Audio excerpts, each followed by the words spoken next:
Hello प्यारे बच्चों, आपको कहानी सुनना अच्छा लगता है ना।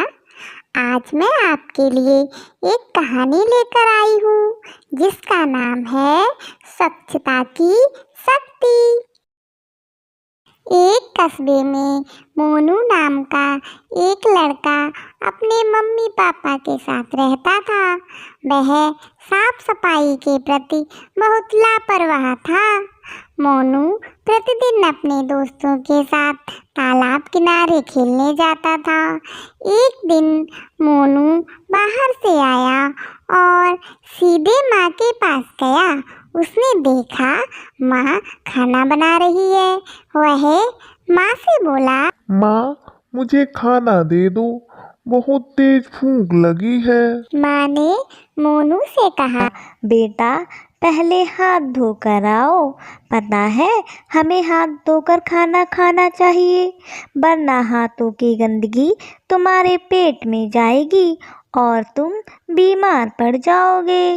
मोनू बोला, ठीक है माँ, आप खाना दो, मैं अभी हाथ धो लूँगा।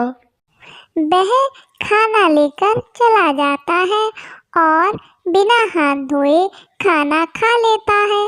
माँ की बात पर ध्यान नहीं देता। वह अक्सर ही ऐसा करता है और साफ सफाई का बिल्कुल ध्यान नहीं देता।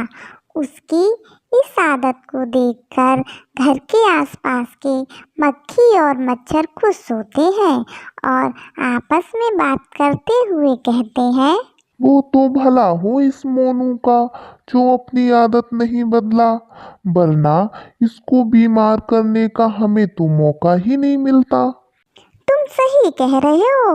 इसकी इस आदत के कारण ही हम इस तक पहुंचते हैं और हमारे द्वारा फैलाए कीटाणुओं से ये बीमार हो जाता है।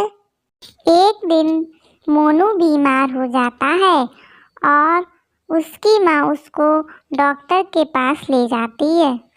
डॉक्टर मोनू की जांच करके बताते हैं, इसे हैजा हुआ है। मोनू की माँ डॉक्टर से पूछती है, यह कैसे हुआ? इसने या तो दूषित खाना खाया है या खाने से पहले हाथ नहीं धोए, जिस कारण गंदगी पेट में गई और यह बीमार पड़ गया। आप सही कह रहे हैं, यह खाने से पहले हाथ नहीं धोता।